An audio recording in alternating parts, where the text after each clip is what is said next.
Bienvenue tout le monde dans votre trio économique. On était supposé d'être un quatuor et d'habitude c'est Yann qui fait l'introduction, mais comme Yann nous a fait faux bond, je ne sais pas exactement il est parti où. Là. À chaque fois qu'on fait le podcast et il n'est pas là, il y a toujours une réunion politique occulte quelque part à faire. Là. Officiellement, il nous a dit qu'il allait faire son changement de pneus sur son véhicule. Puis de l'entretien, mais bon, j'y crois zéro. Donc, c'est ça. On va laisser aux auditeurs le soin de déterminer l'endroit où Yann se trouve. Mais c'est plate parce qu'en plus, Pierre Desrochers, qui est avec nous pour la deuxième fois, pour les gens qui suivent le podcast depuis un certain temps, avait des comptes très importants à régler avec Yann en ondes pour des raisons sportives. Donc, moi, je propose Vincent et Pierre, si vous êtes d'accord qu'on commence avec ça, ça va clore le débat, là.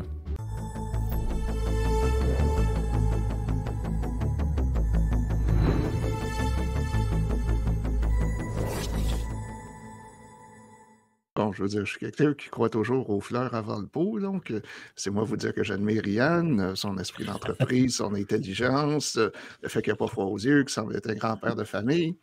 Mon Dieu, je pas enlevé l'intelligence là-dedans. Bon, ça, écoutez, vous le connaissez mieux que moi, là, mais il y a quelques semaines, je l'ai entendu avec Jeff Fillion parler du streaming service, là, DAZN, le truc de sport. Et il se plaignait qu'à certains moments de l'année, il y a juste du rugby, puis le rugby, c'est plate. Et bon, je ne sais pas, peut-être que vous avez des auditeurs français qui vont savoir ce que je porte aujourd'hui, là, mais bon, ça c'est un maillot nostalgie du Stade Toulousain. Le Stade Toulousain, pour que Yann puisse comprendre, c'est l'équivalent des Yankees dans le monde du rugby. Et pourquoi je porte ça? Parce que j'ai vécu à Toulouse au milieu des années 90. Et je suis débarqué là au moment où le Stade Toulousain venait juste de gagner la Coupe d'Europe, donc l'équivalent de la Ligue des champions là, pour le soccer.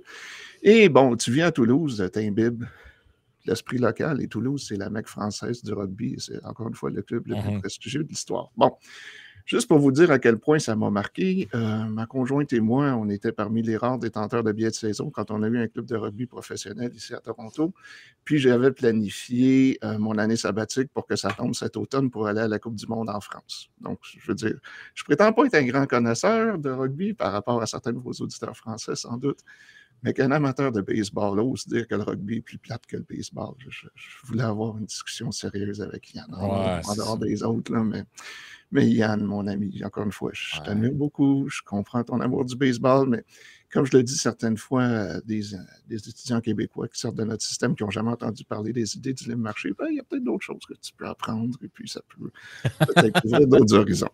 Alors voilà, le message est passé, puis on s'en parlera une autre fois. Mais une chose aussi qui peut être intéressante pour les libertariens, c'est que vous voyez le logo du Stade Toulousain, ST, c'est basé sur une mosaïque que vous avez à la basilique de Saint-Cernin à Toulouse, qui est juste devant une petite chapelle où sont enterrés les principaux, ce qui reste du squelette de Saint Thomas d'Aquin.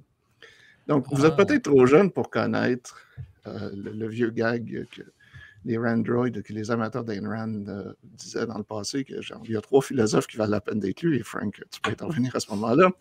Aristotle, Aquinas et Ayn Rand. Donc, le fait que le logo soit basé sur Saint Thomas d'Aquin devrait quand même avoir quelques implications pour certains libertariens. Alors voilà. Je ne la savais pas celle-là, quand même. Et voilà, tu vois. Donc, on en a c'est dommage, j'aurais aimé parler de choses importantes avec Yann, mais on peut parler d'autres sujets. C'est rare qu'on parle l'avenir du monde, la fin de la civilisation. C'est rare qu'on parle quelque chose d'important avec Yann. Non, mais c'est correct qu'on règle le cas du baseball dans le début, parce qu'en général, Yann, c'est après comme 1 heure, il change de sujet, puis il se met à parler d'histoire de mythes puis de battes de baseball. Exactement. Fait que là, on a réglé ça dans les 3 premières minutes du podcast. C'est quand même une bonne chose. Écoute, Pierre, je t'avais proposé de venir pour parler d'un article, entre autres, que tu as publié pour le Fraser Institute. Ça fait quand même, je pense, 2 mois de ça, 2-3 mois, qui s'appelle The Circular Economy, Rediscovering the Free Market. C'est quand même pas très long à lire, là. Ça fait une 15aine de pages là, pour les gens qui... des fois, c'est pas tout le monde qui aime la lecture ardue, mais je pense qu'on peut quand même couvrir une bonne partie de ce qui est discuté dans cet article-là aujourd'hui, parce que le thème de l'économie circulaire, ben, comme Vincent le disait avant qu'on commence à enregistrer, techniquement, on ne devrait pas parler de ça, mais comme il y a plein de gens qui en parlent, on est comme obligé à un moment donné de répondre à ça, parce que c'est des questions qui reviennent souvent. Des fois, on fait des Q&A pour nous. il y a au moins une question qui tourne autour de ça. Qu'est-ce que vous pensez de ce concept-là? J'ai entendu telle personne. Puis là, ils nous mettent un lien vers une vidéo de quelqu'un qui parle de cette affaire-là pendant 1 heure dans un TED Talk ou whatever. Là. Et ben, c'est ça, toi, c'est un sujet, parce que je sais que tu voulais parler de ça avant de rentrer un peu dans le concept, là, mais c'est un sujet qui t'intéresse, j'imagine. C'est un sujet sur lequel je travaille depuis 30 ans. Enfin, je travaillais sur l'économie circulaire avant que ça devienne un sujet à la mode. Et puis, bon, Vincent a beau dire que c'est pas important. Je comprends que pour les économistes, les gens qui comprennent le libre marché... C'est pas ça que j'ai dit. J'ai dit que ça devrait pas l'être. Peut-être que je comprends mal Yann aussi quand il parle de rugby. Tu vois, peut-être que j'ai un filtre. Là, j'ai dit que ça devrait pas l'être. Oui, voilà. Exact. C'est pas pareil. Mais comme je le souligne dans le début de mon papier, qu'est-ce qui fait la promotion de l'économie circulaire aujourd'hui? Ben, les Nations Unies, le Forum économique mondial, le Parti communiste chinois, BlackRock, McKinsey, à peu près tous les gouvernements qui font du développement durable, la Banque mondiale, l'OCDE, puis bon. Excuse de te couper, mais est-ce que tu penses que ces organismes-là, ces gouvernements-là, ces institutions-là en font la promotion parce qu'il y a des gens qui croient à ces patentes-là, ou c'est plutôt comme on voit un peu dans bien des domaines que, tu sais, à un moment donné, ça devient l'équitable devient à la mode, et là, tu vas dans tous les cafés de la ville et c'est marqué café équitable ou le sans gras trans ou whatever. Tu comprends un peu ce que je veux dire? Là, ça a l'air d'être un genre de buzzword, ça, économie circulaire, un peu comme intelligence artificielle ou comme d'autres mots à la mode. J'ai l'impression qu'il y a des gens qui croient zéro à ça, mais ils mettent ce stamp-là là-dessus parce que si tu veux être invité dans des belles conférences et si tu veux te faire une belle jambe dans un milieu, une certaine intelligentsia, j'ai l'impression qu'il faut que tu aies cette étampe-là, disons, pour faire partie pour être dans les bonnes grâces de certaines personnes. Là. Non, tout à fait. Puis, bon, je sais comment c'est devenu populaire au Forum économique mondial, par exemple. Je vous le dirai tantôt, mais c'est exactement ça. Tu vois, c'est le Forum des jeunes leaders au Forum comment vous le dites en français? World Economic Forum. Est-ce que je le c'est le Forum économique mondial. Bon, tu sais, tu as déjà des jeunes là, qui s'imaginent qu'ils sont nés pour diriger le monde, et puis à un moment donné, on leur a présenté l'économie circulaire, et puis apparemment, ils ont dit « Yes! Il faut changer le monde, et ça prend des gens plus intelligents en charge. » Donc, c'est-à-dire nous. Là. Donc, c'est vraiment comme ça, je crois que c'est devenu populaire au Forum économique mondial. Mais si je peux me permettre, parce que, bon, c'est pas pour me vanter, mais j'ai comme été le mouton noir mondial. Enfin, je suis un peu... Si c'est pas moi la sommité mondiale de l'histoire de l'économie circulaire, honnêtement, je ne sais pas c'est qui, mais j'ai été comme important dans ces milieux-là avant que l'économie circulaire soit vraiment devienne un truc qui est vraiment grand public. Puis, si je peux me permettre, il faut remonter aux années 90, à une époque où non seulement avant l'Internet, mais j'avais même pas d'email quand j'ai commencé à travailler là-dessus. Donc, je ne sais pas si vous étiez je ne sais même pas si vous avez commencé l'école primaire, là, maintenant, c'est pour vous dire. Tu vois, je vais avoir 54 ans dans 3 semaines. Là, fait que bon, je commence à marquer mon âge un peu. Là. Mais tout dire, pour faire une histoire courte, à l'époque, j'avais commencé ma thèse de doctorat sur un sujet qui était différent. Et en gros, ce que je voulais prouver, c'était une évidence, mais que tu ne peux pas prouver quantitativement. C'est-à-dire comment des solutions développées dans un secteur industriel sont transférées à d'autres domaines qui semblent apparemment pas reliés. Et quel est le rôle d'une ville diversifiée dans ce domaine-là. Fait que bon. À l'époque, il y avait Paul Krugman, qui est un économiste qui a gagné le prix Nobel en bonne partie pour avoir découvert ce que j'enseigne dans mon cours de 2e année en géographie économique, qui disait, ben écoute, ce sujet-là, il n'y a rien à faire, il n'y a rien qui empêche le terroriste de dire ce qu'il veut parce que tu ne peux pas le mesurer. Fait que bon, moi, évidemment, étant un peu jeune et baveux, je lis ça, puis je me dis, oh my dear, là, je vais essayer de développer quelque chose d'un peu intéressant là-dessus. Fait que pour faire une histoire courte, j'ai comme développé une approche avec 3 aspects pour essayer de comprendre le sujet. Le premier, ben, j'ai été voir qu'est-ce que les gens qui travaillent sur la créativité humaine ont à dire sur la façon dont on combine des choses. Parce que dans le fond, quelle est la base de toute activité créatrice? Ben, tu as des gens qui voient un problème, puis ultimement, ben, tu le résous en combinant des choses qui existent déjà. Donc, si tu combines un canard et un arbre, ben, tu as un canard en bois. Puis à un moment donné, le plastique est inventé, ben, tu as un canard en plastique. Puis ensuite, tu as des nouvelles peintures qui sont inventées, ben, tu peux le mettre de différentes couleurs. Puis à un moment donné, ben, tu peux mettre un GPS dessus ou quelque chose. Fait que, bon, plus tu inventes, plus tu peux inventer. C'est la base de... Bon, enfin, je veux dire, ça, tu peux là en Grèce antique ou en Rome. Donc, ce que je voulais prouver, dans le fond, c'était une évidence, mais je voulais voir comment ça se traduit en pratique, comment les gens ont des problèmes et comment avoir une économie diversifiée permet de contacter des gens qui ont des expertises différentes. Puis est-ce que l'importance de la communication face à face quand tu as deux experts qui viennent de domaines vraiment différents est important. Bon, en tout cas, fait que c'est un aspect c'est un truc que je travaille là-dessus. Fait qu'à l'époque, bon, il n'y a pas d'Internet, fait que je cherche des choses intelligentes là-dessus. Donc, la créativité, qu'est-ce que tu as à l'Université de Montréal? Bon, je me ramasse d'abord dans le rayon de la sociologie, puis les sociologues de l'innovation me disent que c'est la société qui a inventé la bicyclette. Fait que bon, je lis les sociologues un peu, je me dis, bon, il n'y a pas grand-chose d'intéressant là-dessus. Ensuite, une de mes grandes déceptions dans la vie, j'ai lu le truc sur le capital humain de Gary Becker, et je me dis, bon, ça ne me permettra pas d'aller très loin. Peut-être que je l'ai mal compris, peut-être que j'étais trop jeune à l'époque. Fait qu'éventuellement, je me retrouve où je ne pensais pas me retrouver, c'est à la Bibliothèque des sciences de la communication. Parce que, bon, je ne sais pas, on a souvent des préjugés contre ce qu'il peut y avoir dans d'autres disciplines, mais c'est eux qui ont un rayon de bibliothèque sur les livres, la créativité. Mais je me rends compte assez rapidement que, bon, les universitaires qui travaillent sur la créativité humaine s'intéressent à deux genres de créateurs, d'autres universitaires, puis des artistes. Il n'y a pas grand-chose sur la créativité technique. Fait que je retourne à la bibliothèque principale et je me mets à lire beaucoup en histoire des techniques.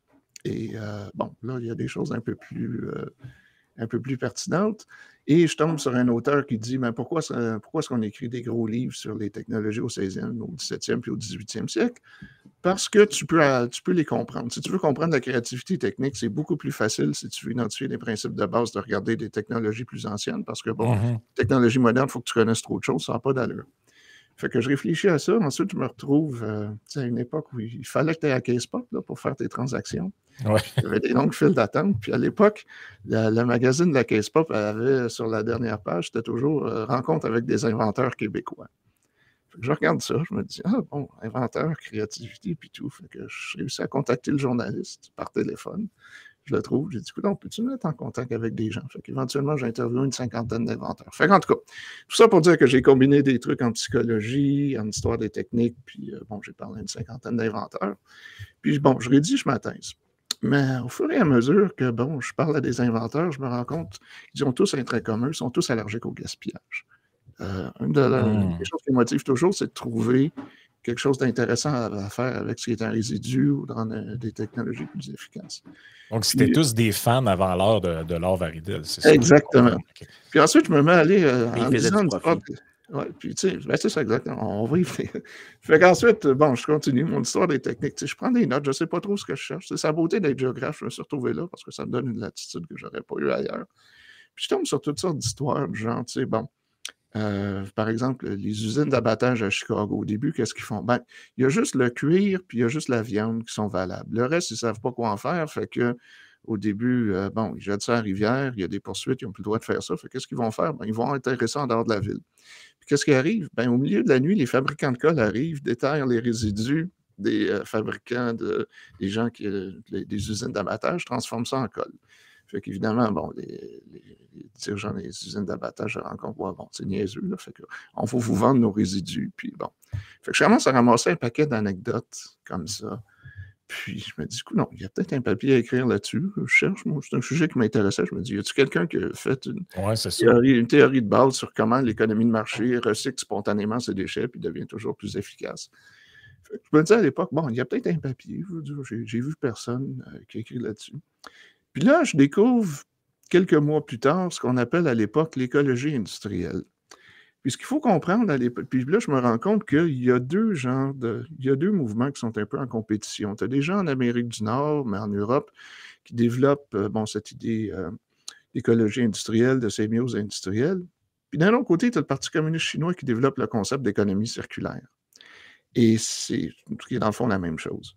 Et c'est peut-être quand même indicatif de l'état de nos sociétés, que c'est le Parti communiste chinois qui a gagné éventuellement, qui a imposé son concept sur ces choses-là. Puis quand même, les gens qui faisaient la promotion de l'écologie industrielle étaient basés à Yale, étaient basés au MIT. Là, c'était pas, on ne parle pas de petits groupes de recherche à l'époque.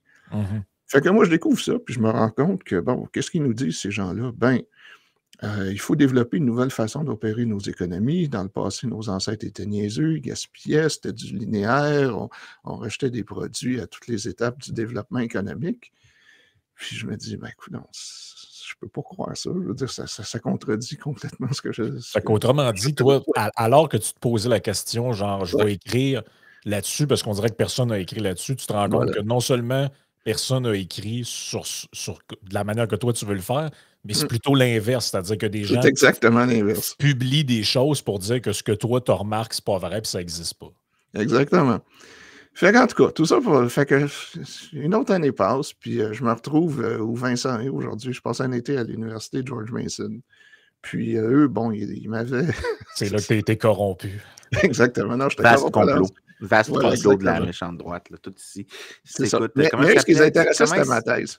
Comment il s'appelait le journaliste là, qui m'accusait de Noël? Ouais, c'était pas Alain Noël, quelque chose comme ça. Non, ça, c'était un prof à l'Université de Montréal. Ah, il y a un ancien journaliste de la presse. Il y a aussi un journaliste qui s'appelle Noël. C'est-tu André ou... Ouais, je pense que c'est André Noël. En tout cas, casse de tinfoil hat. Ouais. Exactement. Fait que je passe mon été à Washington, puis encore une fois, je sais que c'est difficile pour votre génération de comprendre ça, mais il n'y a pas vraiment d'Internet. Fait que bon, moi, je travaille ces inventeurs, puis j'apprends que il y a un gars qui s'appelle Jerome Lemelson. Vincent, je ne sais pas si tu le connais, mais j'ai vu que vous avez parlé des brevets l'an passé. C'est un être que j'aime pas beaucoup parce que c'est un gars qui a passé sa vie à écrire des brevets, mais sans jamais faire de prototype. Puis c'est devenu le cas classique de ce qu'ils appellent dans le jargon les submarine patents. Puis en gros, ce que ce gars-là fait, c'est que, bon, il soumet des brevets, mais il les modifie constamment. Fait que les entreprises qui travaillent dans le domaine ne savent pas trop que son brevet est en voie d'être accepté. Souvent, ça prend 10 ou 15 ans avant que ça soit accepté. Veux pas, quand tu travailles dans un domaine, tu peux un peu anticiper ce qui va venir. Ouais. Fait que ce gars-là qui n'a jamais rien inventé, dès qu'une entreprise prend un brevet puis essaie de mettre un produit sur le marché, il leur intente des poursuites. Puis il s'est fait, genre, je ne sais pas, à l'époque, 150 millions de dollars comme ça, parce que, bon, un brevet en bon français, c'est un license to litigate. Puis, en tout cas, le gars fait beaucoup d'argent comme ça, en étant un inventeur de papier, là, paper inventors, comme ça qu'il l'appelait à l'époque. Mais lui, en tout cas, toujours est-il qu'il a donné une partie de sa fortune au Smithsonian à Washington, qui est un peu, bon, musée des... Bon, c'est pas juste le musée des technologies, là, mais enfin. Fait que moi, bon, je me retrouve là, je me dis, hello, je travaille sur des inventeurs. Il dit, ah, c'est intéressant ton projet. Bon, ouais, viens nous voir, on va te parler, puis on va te dire ce qu'on fait. Fait que je me trouve là, je me pointe, puis d'habitude, je me pointe un peu à l'avance. Fait que je me pointe genre 50 minutes à l'avance. Ils me disent, bon, écoute, 50 minutes, puis en fait, on va être un peu en retard, fait qu'on ne peut pas te parler, genre, pour 1 heure et demie. Je leur dis, ah bon, y a-t-il quelque chose que je peux faire? Je vois que vous avez des bibliothèques ici, je peux-tu regarder votre système? Parce qu'à l'époque, le système était informatisé à l'intérieur du Smithsonian, mais c'est pas accessible du reste du monde. Ouais. Fait que là, moi, je vais voir, bon, qu'est-ce qu'ils ont inventé. Puis à un moment donné, bon, j'entre Waste Product. Et là, j'ai trouvé le jackpot. Je me rends compte que non seulement il y a toute une littérature historique sur ce qu'on pourrait appeler l'économie circulaire que je n'avais pas découverte, mais je me rends compte que même le concept d'écologie industrielle ne remonte pas à 1990, à 1980, mais aux années 1840. Donc, fait que je me rends compte qu'au 19e siècle, il y a une organisation que Vincent connaît sans doute pour avoir vécu à Londres, la Society of Art, enfin, la Société pour la promotion des arts du commerce, puis tout ça, qui, eux, sont des gens qui sont vraiment des libéraux classiques hardcore, mais qui croient au progrès technique. Donc, tu vois, aujourd'hui, quand tu as des gens qui se posent la question, ouais, mais comment ça se fait que les gens de droite ne sont pas des conservateurs pour l'environnement? Ouais, ils sont pour l'environnement, mais si tu cherches des gens qui croient au libre marché, mais qui sont tout à fait pour le progrès technique dans le passé, bon, c'est la Society of Art en, disons, 1840 puis 1880, c'est sans doute une des sources les plus intéressantes. Fait que, qu'est-ce que je découvre à ce moment-là? Ben, je me rends compte que la société commence... en fond, ce que fait la Société of Art, en gros, à l'époque, c'est qu'ils prennent les cotisations de leurs membres, ils créent des prix pour résoudre des problèmes techniques. Et puis, bon, ils commencent à s'intéresser à partir des années 1840 à créer ce qu'on pourrait appeler aujourd'hui une économie circulaire. Donc, ils commencent à créer des prix dès les années 1840 pour ce genre de trucs-là. Puis en 1851, ils organisent la grande exhibition de Londres de 1851. Bon, Crystal Palace, je ne sais pas si ça dit quelque chose, ou Vincent, si tu veux me corriger un peu. En tout cas, toujours est-il qu'au début, ils ne savent pas trop s'ils vont faire l'argent, mais ils se retrouvent à faire vraiment... C'est un killing, là. Au niveau financier, ils se retrouvent avec un paquet d'argent qu'ils ne savent pas trop quoi faire. Fait qu'ils créent une commission pour savoir comment investir cet argent-là. Puis si vous n'êtes jamais allé à Londres, dans le secteur de South Kensington. C'est le Royal Albert Hall, tous les musées, tout ça. Bon, ça a tout été financé à l'origine. C'est un beau coin. Ça a tout été financé à l'origine par les profits de cette... c'est ça, l'exhibition. Bon, en tout cas, l'exhibition, c'est comme l'Expo 67, là, si les auditeurs plus âgés vont comprendre. L'Expo 67 des techniques. Mais ce qu'ils font aussi, c'est qu'ils mettent une partie de cet argent-là de côté pour documenter et faire la promotion du recyclage des déchets industriels et la promotion de l'efficacité des techniques. Donc, il y a un auteur en particulier avec qui je sympathise parce qu'il a écrit beaucoup, puis il n'y a pas je veux dire, il y a eu plus de rayonnement à l'époque que je pensais, ce que j'ai découvert par la suite. Mais lui, c'est ça, pendant des décennies, sa job, c'est de documenter des exemples où ce qui est un déchet devient un intrant industriel, puis il organise encore une fois, des expositions sur ces sujets-là dans d'autres expositions internationales, que ce soit à Vienne, par exemple, en 1873. Le thème principal de leur exposition, c'est comment transformer la pollution en ressources utiles. C'est quoi le nom de l'auteur, juste pour... OK, Peter Lund, L-U-N-D, et son nom de famille, c'est Simmons, S-I-M-M-O-N-D-S. Ce qui est intéressant avec lui, c'est que, bon, si vous me laissez partir, c'est un orphelin danois, parce que... Enfin, je ne sais pas si certains d'entre vous connaissent l'histoire des guerres napoléoniennes, mais en gros, le Danemark à l'époque est allié de Napoléon, la Royal Navy se pointe à Copenhague, détruisent le port de Copenhague, et ce que je soupçonne, c'est qu'un des capitaines de la Royal Navy a sans doute tué le père de Simmons, du petit gars, puis bon, il décide de l'adopter, puis il le ramène avec lui en Angleterre. C'est pour ça Lund au milieu, donc c'est un nom danois. Et puis, ce qui est intéressant, c'est que je n'ai pas réussi à trouver s'il y a eu une éducation formelle, mais tu lis ces livres, tu sais, c'est comme tous les gens éduqués de l'époque. Ils parlent latin, ils parlent grec ancien, tu as des situations, puis tout ça. Puis, je ne sais pas si c'est l'équivalent d'un diplôme secondaire aujourd'hui. Tu sais, je n'ai pas réussi à trouver s'il a été éduqué là-dessus. Fait qu'en tout cas... Il a publié beaucoup de livres quand même. Là, je regarde la liste ici. Non, je ne peux pas croire. Puis, The Curiosity of Food, The Commercial Product, Tropical Agriculture... Ça a été, je regarde ça. Ça a été quelqu'un. Oui, c'est ça. Tu vois, à un moment donné, il y a un grand chef en Angleterre, je ne sais pas si. J'allais dire Ricardo, c'est le seul que je connais au Québec. Imagine un Ricardo de 70 ans qui, à un moment donné, décide de republier un des livres de Simmons parce qu'il dit c'est la première étude de l'histoire de l'humanité qui documente les genres de viande que les gens ont mangent à travers la planète. Fait que lui, à l'époque, c'était un éditeur aussi. Il publie des magazines qui sont à la fois techniques et bon, c'est un des promoteurs du colonialisme britannique. Une autre raison pour laquelle il ne sera sans doute pas très populaire aujourd'hui, mais en tout cas, mais il y a des clubs à l'époque où les gens, bon, tu sais, il est basé à Londres, il reçoit des magazines de partout dans le monde, et puis lui, ce qu'il fait, il écrit souvent des livres à partir de toute l'information qu'il ramasse. Fait qu'à un moment donné, bon, moi, à ce moment-là, Courriel existe. Fait que je contacte le gars qui est un des plus grands chefs en Angleterre, puis il me répond tout de suite, mon Dieu, je crois que je suis la seule personne au monde qui m'intéressait à Simmons. Je dis, non, je m'intéresse à lui aussi, mais ce qu'il a fait, c'est déchets. Ouais, okay, on est quoi? On est genre en 95, quelque chose dans 80, ouais, c'est ça, 97, 98, je présume. Okay.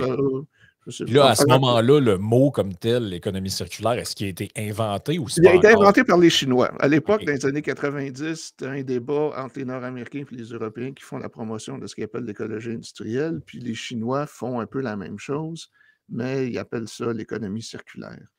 Et puis, en tout cas, pour faire une histoire courte, donc, je m'excuse si je m'étends un peu trop, fait que je commence à publier là-dessus. Puis, fait que moi, en tout cas, je trouve Simmons, puis ensuite, j'en découvre plein d'autres, et puis je me rends compte que tout le monde, à l'époque, en partie, je crois, à cause de Simmons, admet que l'économie de marché est naturellement circulaire. Puis une des personnes, dans le fond, une des sources auxquelles tu t'attends peut-être pas, qui dit ça, c'est Karl Marx. Et ce que je découvre, c'est que Karl Marx a été invité à l'époque. Karl Marx, pour ce que j'en comprends, ne se mêle pas vraiment à la société anglaise. Tu as tout un groupe de radicaux allemands là, qui sont à Londres, surtout dans ce milieu-là. Mais il est invité à un moment donné à se joindre à la Society of Art par Simmons. Donc, tu as une lettre là, où Simmons a écrit à Karl Marx. Il dit, monsieur, c'est un effort plus large, ce n'est pas qui cible Karl Marx spécifiquement, mais en tout cas, il invite à joindre. Fait que tu vois Marx, et puis dans le 3e volume de Capital, qui a sans doute été écrit plus par Engels que par Marx, là, parce que Mhm. ça a été publié après la mort de Marx. Marx dit, écoute, le recyclage des déchets dans une économie de marché, c'est la deuxième source d'économie après les économies d'échelle. Et pourquoi les capitalistes font ça? Ben, pour sauver de l'argent. Fait que, Marx dit ça comme tel. Mais Marx ne dit rien de nouveau. Je veux dire, tu regardes tous les grands économistes de l'époque, Alfred Marshall, les socialistes, les capitalistes, tout le monde à Londres a l'air de comprendre qu'une économie de marché, c'est ce qu'on appelle aujourd'hui une économie circulaire. Et je crois que c'est en bonne partie à cause de Simmons, parce que ce qu'il fait aussi à partir des années 1870, c'est que, bon, encore, comme je vous disais au début, à la grande exposition internationale de Vienne en 1873, leur thème principal, c'est comment transformer les déchets en ressources. Bon, il s'occupe de la section britannique de ce sujet-là pour l'exhibition, puis ensuite, mais au lieu de demander juste un échantillon à des manufacturiers britanniques, parce que c'est comme ça qu'il opère, il écrit à tout le monde, avez-vous des trucs à m'envoyer? Mais envoyez-moi 2 exemples. Fait qu'il y en a un qui se retrouve à Vienne, mais l'autre qui garde à Londres, et il crée une exposition sur le sujet qui va durer jusqu'en 1928, donc longtemps après sa mort. Là, mais je pense que pour ce que j'en comprends, ça a été négligé. En tout cas, je trouve ça. Je trouve Simmons, je trouve qu'il y en a d'autres, et paradoxalement, le meilleur auteur sur le sujet, c'est un Français.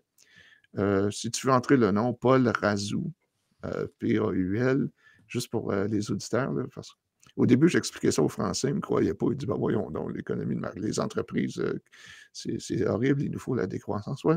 Tu as un livre maintenant qui est disponible en ligne, Razou, R-A-Z-O-U-S. Je pense que Yann l'aurait apprécié parce que je pense que le gars, c'est un genre d'un actuaire de formation, mais il est aussi ingénieur. Mais il se retrouve inspecteur gouvernemental qui va dans toutes les usines de France pour examiner les questions de santé et de sécurité. Élimination des buées industrielles, teinturerie, blanchisserie, papeterie, c'est bien de lui qu'on parle. C'est bien de lui qu'on parle, Ouais. mais il y a un livre général qui est de loin le plus détaillé, qui fait genre 600 pages, je crois, la 3e édition, là, où ce ne sont que des exemples d'avancées d'industriels qui transforment leurs résidus en leur source de pollution, si tu veux, en source de profit. Et lui, l'avantage qu'il a, c'est pas comme Simmons, quelqu'un qui contacte les manufacturiers, c'est quelqu'un qui va dans les usines pour examiner les questions de santé et sécurité au travail, un peu la CSST de l'époque, au début des années 1900. Puis, il ramasse ce matériel-là, puis il publie un livre qui est maintenant disponible gratuitement en ligne. Et puis, moi, quand j'ai commencé à travailler là-dessus, je me retrouve à des conférences d'histoire, de société de la technologie, puis, si elle m'écoute, c'est ça dont je doute. Je tombe sur une historienne française qui écrit sur l'histoire de la pollution en France. Fait que j'ai dit, hey, ouais, j'ai découvert ça. Puis j'ai dit, c'est intéressant, envoie-moi ça. Fait qu'elle me renvoie une lettre qui est complètement hystérique. Ah, j'ai pas passé des années à écrire sur la pollution industrielle pour avoir un néolibéral qui me dit que, les entreprises ont spontanément intérêt. Bon, voyons. J'ai dit, ouais, mais. breakdown à cause de toi, Pierre. Voilà, c'est ça. Elle avait un vrai breakdown, mais elle avait jamais vu le livre de Razou. J'ai dit, écoute, peux-tu faire l'effort d'aller dans une de tes bibliothèques et puis me sortir le livre de Razou? Puis elle me réécrit par la suite, puis tu vois que son ton a complètement changé. Parce qu'il y a tellement de viande dans ce livre-là, si tu veux, qu'elle ne pouvait plus tenir sa position que les entreprises sont naturellement polluantes. Parce que, Razou a documenté ça. En tout cas, tu as des livres similaires en Allemagne, tu en as même un aux États-Unis. Fait que, moi, je ramasse ça. Dans le fond, je me trouve à écrire 2 thèses pour le prix d'un à l'époque des années 90. Je n'ai pas vraiment de vie, heureusement pour me enfin. Mes blondes, à l'époque, je suis dans des relations longue distance. Puis, tout ça pour dire que je travaille beaucoup. Puis, ouais, c'est ça. Fait que j'ai ma thèse. Je travaille sur ma thèse, puis je commence à travailler sur ce sujet-là. Puis en 97, je vois une annonce, une compétition mondiale pour le développement durable. Et ce qu'ils veulent, c'est des jeunes auteurs qui vont présenter l'esquisse d'un projet pour améliorer l'état des sociétés. Je me dis, qu'est-ce que j'ai à perdre? J'écris là-dessus, puis lo and behold, je suis un des 9 gagnants mondiaux de ce prix-là. Puis, pour vous dire le prestige de la chose, c'était Al Gore qui devait me donner mon prix, alors qu'il était vice-président des États-Unis. Puis, mais finalement, ce n'est pas arrivé parce que ça ne vous dira rien, mais il y a eu un scandale avec des moines bouddhistes à l'époque. En tout cas, il a ramassé de l'argent qu'il n'aurait pas dû ramasser en 96. Ça sort en 97, au moment où il est censé venir me donner mon prix à Houston. Puis il n'est pas là. Mais ce qui est intéressant, c'est que la personne qui finance ce truc-là, c'est un gars qui s'appelle George Mitchell. Et Mitchell, si vous ne le connaissez pas, c'est le père de la fracturation hydraulique. Donc, c'est quelqu'un qui est basé au Texas. Ce que les gens ne comprennent pas, c'est que le fracking, ça n'a pas été inventé par les grandes multinationales du pétrole parce qu'ils avaient déjà accès à des ressources dans le monde. Ils avaient déjà conclu des ententes avec les gouvernements, mais ça a été créé par des entrepreneurs qui sont beaucoup plus petits. Fait que là, Al Gore devait te donner un prix. Devait me donner un prix. Financé par un gars le père de la fracturation hydraulique. C'était entre George Mitchell, Hydraulic Fracturing. Ça, c'est avant qu'il fasse son film où il nous dit que New York va être enseveli sous l'eau en 2016. Oui. Non, mais il est déjà, mais tu vois, pour les gens de ma génération, avant que Al Gore se convertisse au changement climatique, c'était quand même un écologiste radical. Là. Il avait écrit un livre, Earth in the Balance, genre une décennie auparavant. Fait que lui, bon, il est associé à ça. Ça, c'était avant qu'il invente l'Internet. Oui, exactement. Ouais, c'est à peu près en même temps. Ouais, c'est au début des années 90, c'est ça, exactement. OK, bon, c'est bon de savoir que vous connaissez ces jokes-là. Je pense des fois, je me dis toujours, est-ce que les gens de votre génération, est-ce que les trucs se rendent? Oui, c'est ça.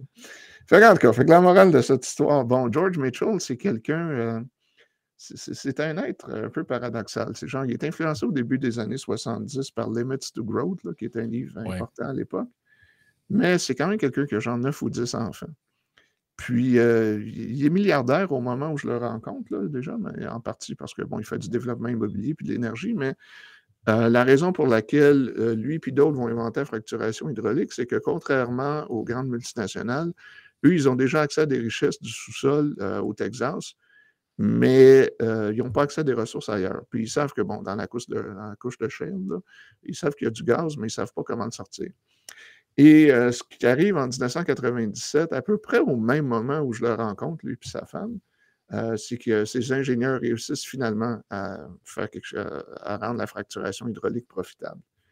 Et donc, je le rencontre avec sa femme en 97, c'est bien gentil. Et moi, ce que je ne sais pas, à l'époque, j'ai évidemment aucune idée que, bon, à peu près en même temps, il doit savoir le coup de téléphone de ces ingénieurs qui disent, OK, on a réussi, là, ça fait 15 ans qu'on s'essaye, mais on a remplacé nos produits chimiques par du sable puis de l'eau, puis on peut faire de l'argent en sortant du gaz naturel, des couches de shale. Et ce que je ne sais pas l'année plus tard, et je m'en rends compte seulement plusieurs années plus tard, il vend sa compagnie quelques mois plus tard pour 3,5 milliards de dollars. Fait en tout cas, fait que bon, moi je suis là, fait que là, ils nous reçoivent quand même. Al Gore n'est pas là, mais ils nous sortent au restaurant le soir. Puis Vincent va vraiment me détester à cause de son bagage familial ici, mais moi, je suis quelqu'un qui ne boit pas de vin blanc. J'aime pas le vin blanc. Fait que je vais au restaurant le soir. Non, mais tu sais. T'es pas le seul, il y en a beaucoup. Oui, voilà. Non, mais tu sais, sauf que moi, ils nous amènent dans un des restaurants les plus luxueux de Houston ce soir-là. Puis moi, bon, j'aime bien le thon. Fait que je commence du thon. Puis ils me disent, veux-tu du blanc ou veux-tu du rouge? J'ai dit, bon, je vais prendre le rouge. Moi, tu sais, niaiseux, je bois mon rouge avec le thon. Je sais que c'est pas acceptable, mais je suis pas capable de vin blanc, vraiment, je suis pas capable. Et ce que j'apprends le lendemain, hey, sais-tu que la bouteille elle valait 2000 $? Non, c'était mon rouge, là, tu sais, colon. Fait, en tout cas, fait que, bon, bref, tout ça, j'ai ma première année où je rencontre M. Mitchell. Entre-temps, il valait à peu près $1 milliard à l'époque, ce que j'ai compris. Puis l'année d'après, bon, évidemment, il vaut beaucoup plus. Puis, en tout cas, fait que la deuxième année, il nous amène, bon, on devait présenter nos papiers. Puis là, cette fois-là, c'est une audience qui est beaucoup plus petite. Là. C'est Mitchell, puis les gens qui travaillent pour lui. Puis, à la fin de la conférence, bon, la plupart des autres étudiants sont partis, mais on va les retarder. Fait que je me trouve à passer genre 40 minutes avec M. Mitchell puis sa femme. Puis sa femme, même tellement à l'époque, elle veut me présenter une de ses petites filles. En tout cas, je ne l'ai pas pris au sérieux, mais tu sais, des fois dans la vie, tu te dis que non, la vie aurait pu prendre des tournures bizarres. Moi, je suis beaucoup mieux aujourd'hui. Là, je la mentionne parce que c'est amusant, mais c'est que j'ai mes photos de monsieur. J'ai mes photos avec M. Mitchell, puis j'enseigne un cours sur politique énergétique. Ça aurait été bon pour le narratif de tes haters, ça, de savoir que t'es rendu le gendre du magnat du... C'est du gars qui a créé la fracturation hydraulique. Mais tu sais, en même temps, à ta décharge, si t'avais été ça, finalement, il y aurait eu enfin un peu de substance derrière l'accusation de financé par des méchantes compagnies d'énergie. Pas pétrolières, là, mais tu sais, méchantes compagnies d'énergie. Puis, C'est drôle que tu mentionnes ça parce qu'il y a une histoire un peu similaire que j'ai découverte aussi. Il y a un autre livre qui décrit l'histoire du recyclage dans les grandes usines de Chicago. Puis ce que je me rends compte plus tard, ça a été écrit par un gars qui est à l'origine de la Nouvelle-Écosse, Rudolph Clement. Mais il va faire son doctorat à Harvard. Puis je ne sais pas comment c'est arrivé, mais il a marié la fille d'un des grands magnats de l'industrie de l'abattage à Chicago. Puis, en tout cas, il se trouve, ils ont sans doute donné une job à Northwestern, là, qui est une université bien cotée là-bas. Donc, lui, dans son cas, on pourrait dire que oui, lui, vraiment, il a marié dans, il a marié dans l'industrie de l'abattage. Fait qu'il a intérêt, évidemment, à dire qu'il recycle tout et everything but the squeal. En tout cas, fait que, bon, c'est ma petite histoire avec Mitchell. Puis, je dis toujours à mes étudiants, hey, vous pensez que j'étais horrible? Regardez, c'est moi, puis l'affaire du fracking, là, en 97, à peu près au même moment où ses ingénieurs l'appellent pour lui dire que, bon, ils ont réussi à faire la chose. Fait qu'éventuellement, bon, j'ai mon premier brouillon. Éventuellement, je le publie en 2002. Et j'ai jamais pris un cours de gestion de ma vie, mais cette année-là, il y a un service qui documente genre 20 000 articles publiés en management à chaque année. Ils choisissent les 50 meilleurs. Mon article est choisi comme un des meilleurs 50 meilleurs articles de gestion publiés dans le monde en 2002 et comme le meilleur article de gestion environnementale publié dans le monde cette année-là. Donc, du coup, quand même, c'est quelque chose. Et bon, mais entre-temps, moi, bon, je veux contacter les gens de la communauté de l'écologie industrielle. Fait que je commence à leur envoyer des trucs. Et puis, puis ils me publient. Tu sais, au début, ils me demandent c'est quoi cette bébête-là. Mais il faut que je leur donne crédit, ils m'ont publié. Puis ce que j'ai appris par la suite, puis je ne le savais pas, je commence à me pointer à leur meeting. Puis ça a l'air que la première fois que je me suis pointé, ils m'ont mis en keynote. Puis c'était genre, je ne sais pas, 300 personnes. Puis ça a l'air que, bon, tout le monde se demandait, mais c'est quoi cette bébête-là des rochers, d'où est-ce qui a sorti ces trucs-là? Tu sais, en tout cas. Fait que, ce qu'on me dit, j'étais un peu une star sans le savoir. Là. Fait que je me pointe là, je leur dis, ouais, vous savez, les amis, vous pensez que dans le passé, il n'y avait pas de recyclage. Mais alors, dans les faits, laissez-moi vous présenter M. Simmons, M. Clemens, M. Razou, puis tout ça. Fait que je fais ma présentation.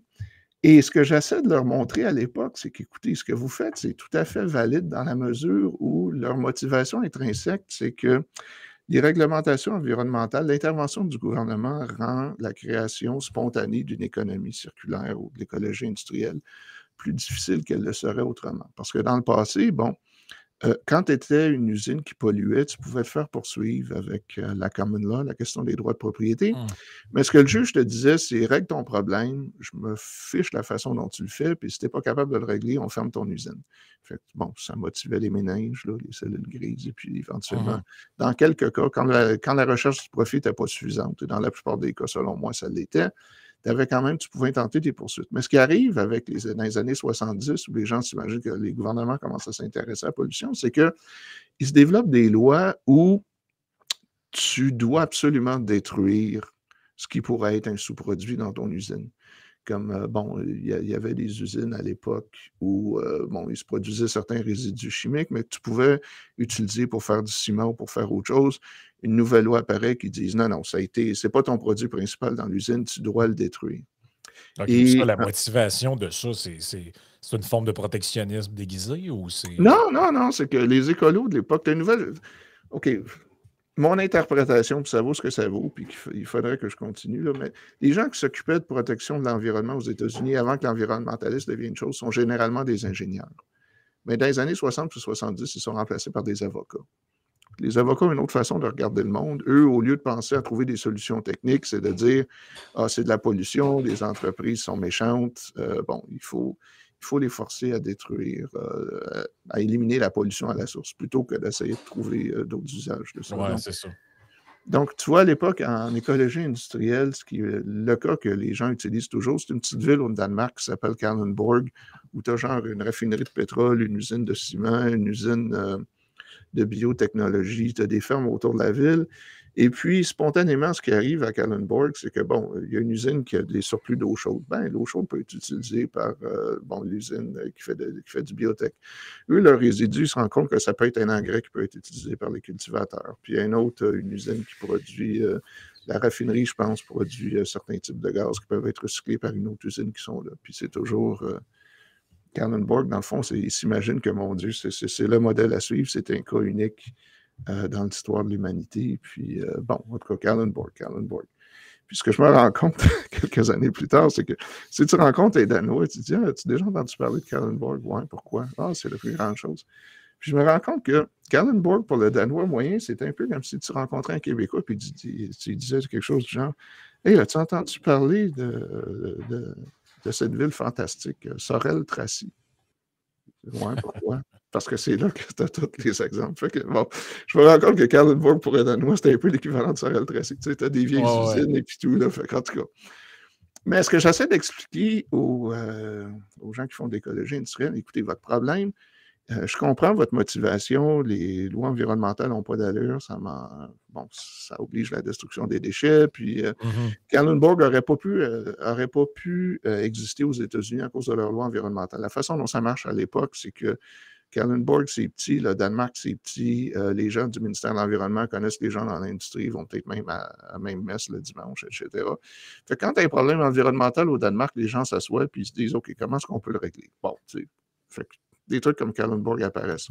Aux États-Unis, ben, tu amènes les avocats, puis les avocats disent c'est la loi, puis si tu détruis pas ton truc, on va t'intenter des poursuites. Et puis bon, en tout cas, l'approche est beaucoup plus, j'allais dire confrontationnelle, Vincent, beaucoup plus antagoniste aux États-Unis, antagonistique. Je m'excuse, ça fait trop longtemps que je vis en anglais. J'écris jamais en français. On a tous compris. D'accord. Ce que je leur dis, dans le fond, écoutez, les gars, l'idée, là, c'est pas que vous devez planifier ce genre de truc-là, mais vraiment que vous devriez revoir les institutions et que vraiment, si vous faites confiance aux entrepreneurs, si tu es tiens responsable, mais qu'en même temps, tu les laisses libres d'inventer ce qu'ils veulent, comme ils le faisaient dans le passé, ben, tu vas sans doute avoir les mêmes résultats. Parce que ça rejoint un peu une affaire que Vincent a déjà dit. C'est comment tu appelais ça, Vincent, la pollution stétogénique?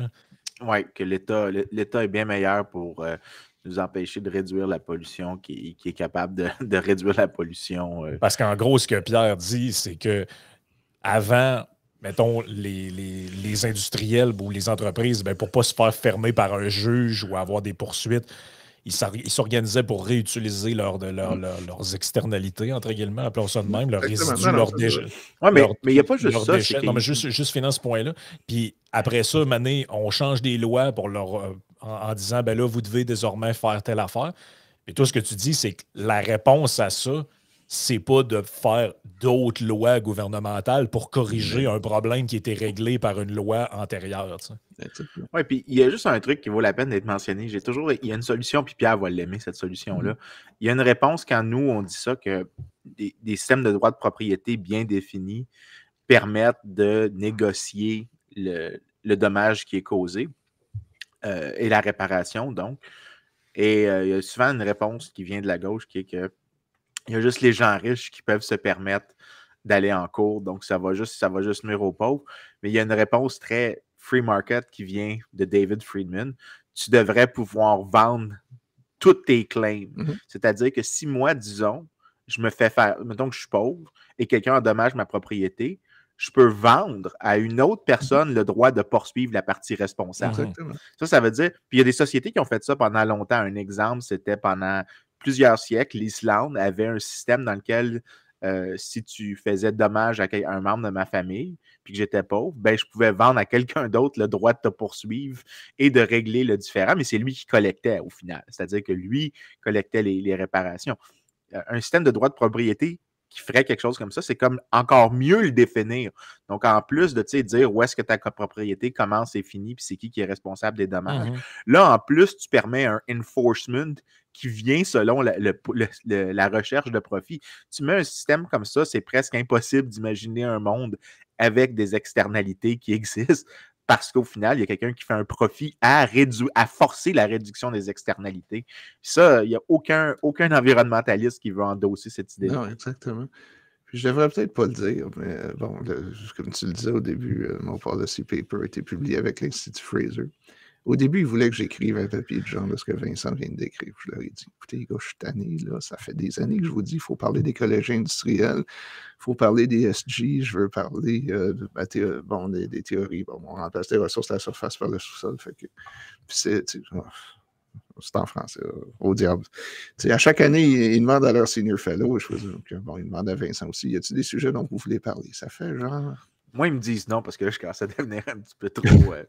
Moi, ça fait je genre. leur ai proposé des choses un peu trop radicales. Ben, ça fait 10 ans que je leur dis, écoutez, l'économie circulaire, j'ai écouté les gars, là, je vis dans un monde de gauchistes, c'est ça qui est motive à sortir du lit le matin, là, il faut attaquer ça. Mais tu vois, ces sujets-là, c'est le problème dans le monde des think tanks libéraux. Il y a comme. Ils ont leur approche et les solutions sont déjà, comme Vincent vient de décrire, les solutions existent et ils veulent continuer à pousser le message. Puis cette fois-là, je leur ai dit non, c'est ça ou c'est rien, puis sans passer. Puis en tout cas, bon, voilà. J'aurais peut-être dû garder ça pour la partie Patreon, mais en tout cas. Ouais, on y reviendra tantôt. Mais un point parce que le temps file, là, mais un point que je voulais faire, puis je veux t'entendre, puis peut-être Vincent, si tu as quelque chose à rajouter là-dessus, mais c'est que je lisais ton papier, puis je me disais, on dirait que tout l'échafaudage de cette affaire-là repose un peu sur un énorme sophisme qui est le suivant.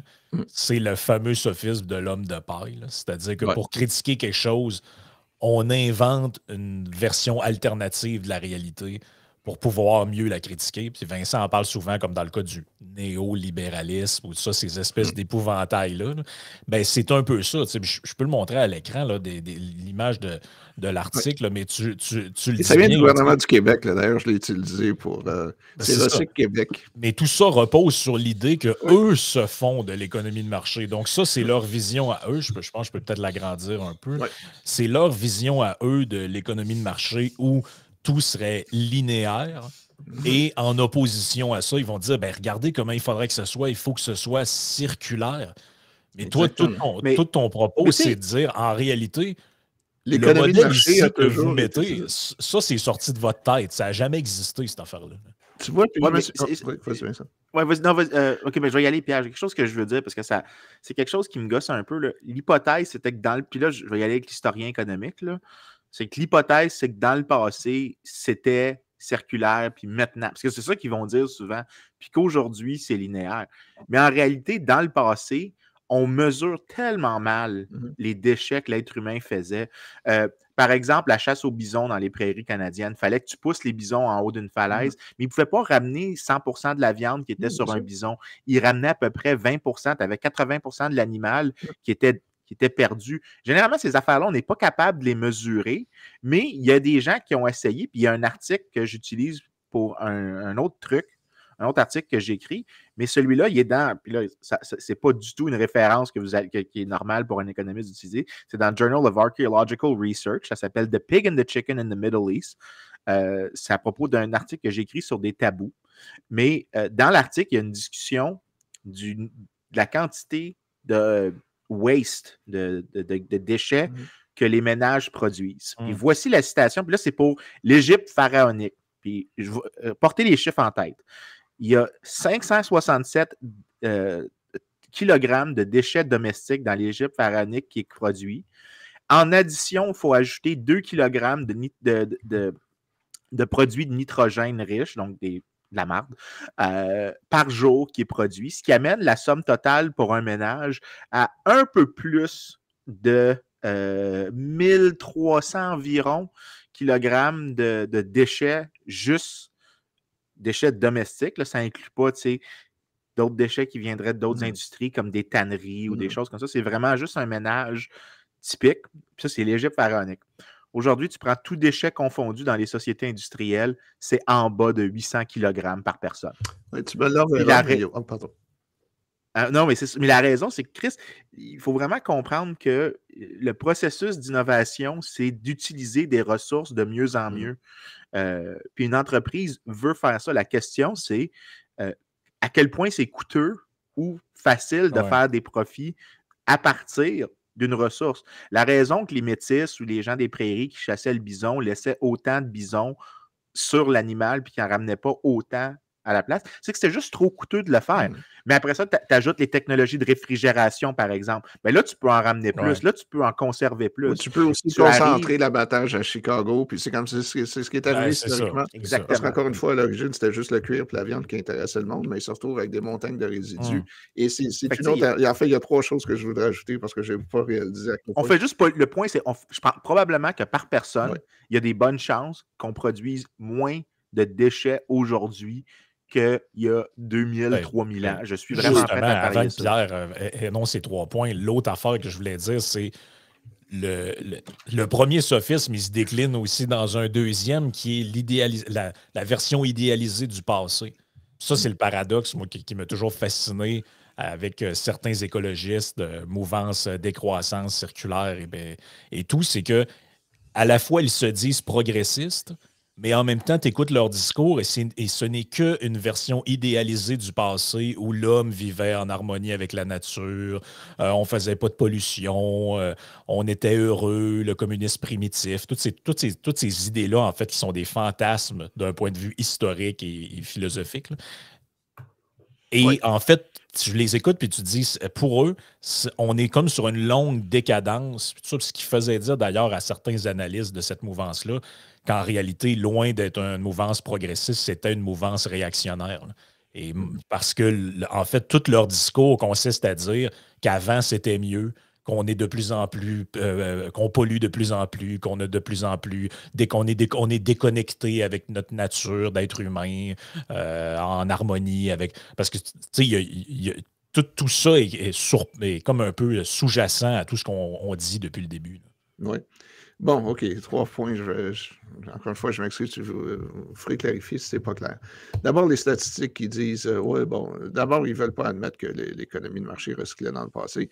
Premier point, l'idée est tellement évidente que même les communistes l'ont essayé. Fait que les Russes, les Hongrois, en Géorgie aussi, mais Géorgie pas aux États-Unis, mais bon. Non, non, Il y a eu des tentatives dans le passé et on se rend compte que, comme toujours, en l'absence d'un système de prix, ils ont créé plus de gaspillage en essayant de planifier. Il faudrait rappeler aux simplement. auditeurs notre épisode, le meilleur épisode qu'on a jamais fait, le trou de l'enfer au Kyrgyzstan, ouais. qui est la porte de l'enfer, Bon, le trou qui brûle depuis 40 ans c'est ça. au milieu de l'Asie centrale. Ça demeure, je pense, notre meilleur épisode jamais. Bon, Le résultat d'une économie OK, socialiste. il va falloir que je le trouve. Ensuite, pourquoi est-ce qu'on pense le contraire? Il y a 2 raisons. D'abord, les statistiques qu'ils utilisent sont profondément malhonnêtes, selon moi. Ils vous disent on recycle seulement 9 ou 10 des matériaux dans l'économie de marché. OK, mais qu'est-ce qui compte? Ils vont compter la gravelle, le sable, l'argile.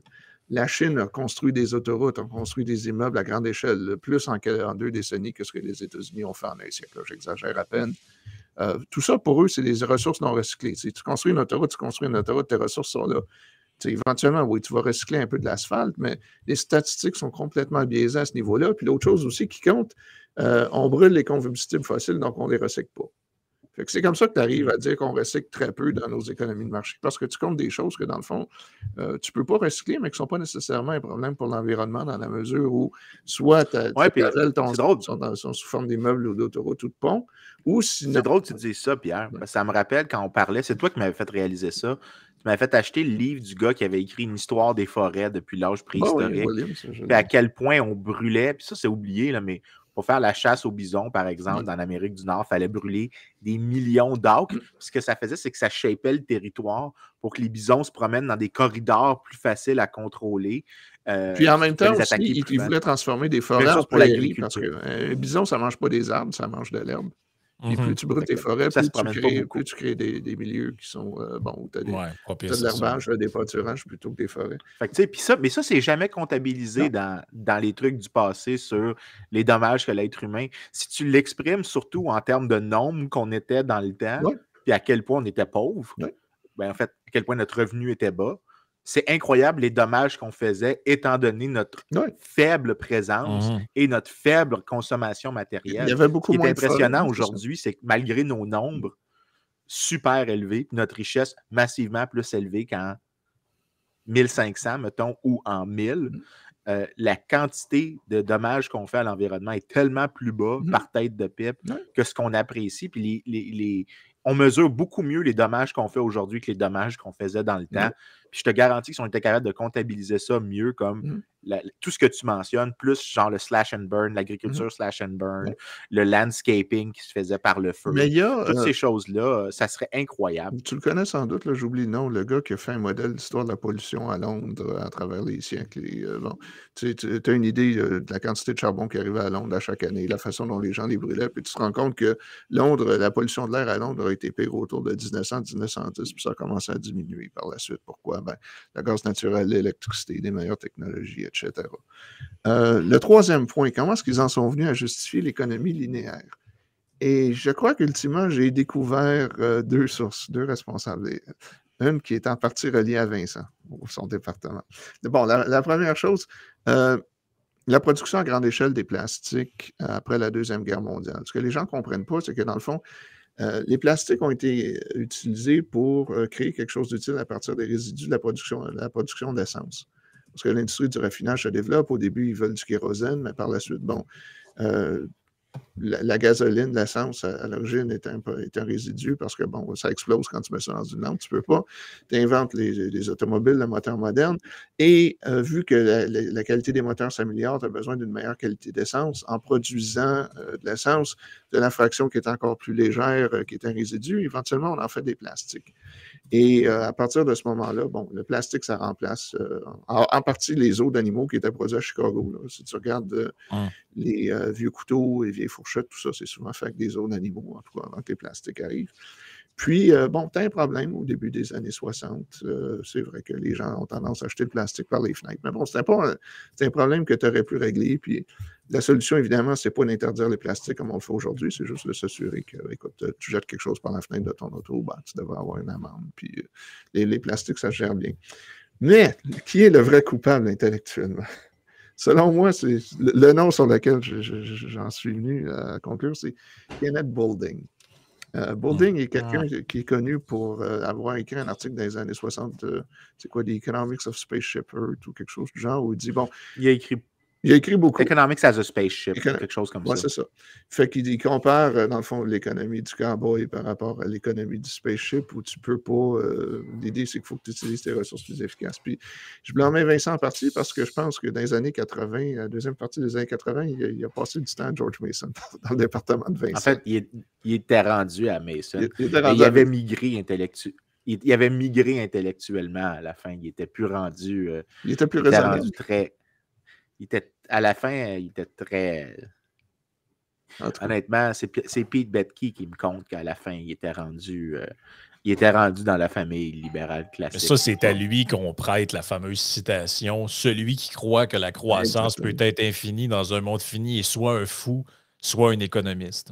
Mais c'est drôle que tu me dises ça, Vincent, parce que j'ai jamais voulu attaquer Boulding devant Boettke et d'autres, parce que je pensais que, parce qu'ils l'ont connu quand il était étudiant au doctorat, qu'il l'aimait bien, malgré son côté un peu bizarre. J'ai jamais réalisé qu'il avait vu la lumière. Apparemment, écoute, j'ai pas, I don't got the bills on this. Je peux pas montrer de facture à l'égard de... Je sais que, petit détail, là, mon collègue Pete est généralement très, très libéral dans sa définition de qu'est-ce qui est libéral. Oui, effectivement. Donc, il est prêt à donner l'étiquette à beaucoup de gens. Ma réponse, c'est probablement pas. Il fait un peu de route avec des gens un peu comme nous, mais il l'est pas. Il est ouvert d'esprit, mais c'est pas pareil que de dire qu'il a fait son chemin de Damas. Parce que j'ai jamais voulu attaquer Boulding devant les gens de George Mason. Je me suis dit, ils l'ont connu, peut-être parce qu'à l'époque, George Mason, c'était quand même... Buchanan était là, mais quand même, je me disais, bon, ils ont une affection pour le gars, j'ai-tu besoin de l'attaquer? OK, bon, ça a changé. Puis, dernière chose, parce que je vois que le temps file, pourquoi est-ce que qu'est-ce qui est arrivé depuis? Fait que, bon, tout ça pour dire que j'ai une certaine notoriété, puis j'ai comme réussi à convaincre les gens de l'écologie industrielle à partir, en 2000, 2005, 2006, 2007. Fait que moi, à ce moment-là, bon, j'ai comme dit ce que j'avais à dire, puis c'est pas un bon instinct universitaire. J'ai tendance, quand j'ai dit ce que j'avais à dire à un sujet, je passe à quelque chose de différent. Puis à l'époque, je commence à travailler sur l'achat local. Mais ce qui arrive, c'est que tu as une nouvelle génération qui commence à s'intéresser à ces questions-là. Puis tu as une personne en particulier qui vraiment fait un job horrible, qui s'appelle Ellen MacArthur. MacArthur, c'est la Ellen MacArthur Foundation. MacArthur, je ne la connaissais pas parce que je n'ai pas travaillé sur ces questions-là pendant une dizaine d'années. Je suis comme retourné 2-3 ans. J'ai dit, patin, comment ça se fait qu'on en est revenu à ça? Je pensais que je les avais convaincus puis tout. MacArthur, c'est quelqu'un qui fait de la navigation en voile solitaire autour du monde. Puis elle, c'est quelqu'un de très dynamique, là, mais tu sais, il me semble que tu n'apprends pas grand-chose de l'économie en faisant de la navigation en solitaire. En tout cas, elle, sa vision du monde, c'est que l'économie devrait être gérée comme son bateau. Tu avais Spaceship Earth avec Boulding, mais elle dit, bon, l'économie, quand tu fais de la navigation solitaire autour du monde, il faut que tu planifies toutes tes ressources et puis tout ça. Puis elle découvre l'économie circulaire, elle crée une fondation, puis elle engage une gang de jeunes genre maîtrise en développement durable, là, le genre de jeunes qui auraient pris un cours avec Laure Varidel ou le genre de programme comme ça. Et elle est très charismatique. Et c'est elle qui se pointe au Forum économique mondial en 2012 avec les jeunes leaders, et c'est là que les jeunes leaders voient ça. Puis la Ellen MacArthur Foundation est vraiment ce qui a ramené l'économie circulaire sur le devant de la scène. Et ils font des vidéos, ils sont très bons pour contacter les jeunes. Puis eux, et puis ce qui est drôle, c'est que tu vois, je parlais de la Society of Art au début.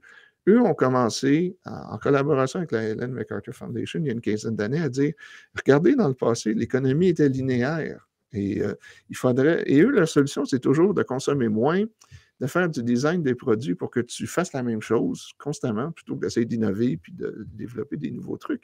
Puis même la Society of Art en Grande-Bretagne n'a aucune idée de ce que leurs prédécesseurs ont fait, genre, il y a un siècle et demi auparavant. Fait que j'essaie, en tout cas, je veux bien vous dire, je suis en train de mettre la dernière main un article où je les attaque de front, là, je dis ma gang de morons.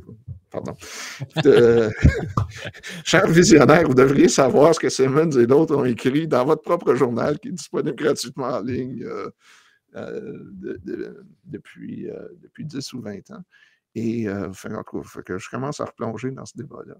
Et je vais conclure en disant que, tu vois, à l'époque, j'étais suffisamment le bouton noir de la communauté que j'ai quand même eu un certain nombre d'étudiants chinois qui sont venus travailler avec moi parce que, paradoxalement, ce que j'ai appris et ce que je ne savais pas, c'est que les gens de l'économie circulaire en Chine aimaient ce que j'avais à dire parce que l'idée de dire que tu peux faire de l'économie circulaire en faisant des profits, ça a l'air que ça résonne plus avec le Parti communiste chinois qu'avec les gens qui font du développement durable dans nos économies. Fait que, ça pour dire que j'ai une couple de postdocs chinois qui sont venus travailler avec moi. Oui, parce que pour eux, le profit, c'est pas mal. C'est paradoxalement. Fait que, j'ai eu des étudiants financés par le gouvernement chinois qui sont venus travailler avec moi ici parce que leur directeur de thèse leur dit « Oh, profit pour l'économie circulaire, tout est compatible, merveilleux.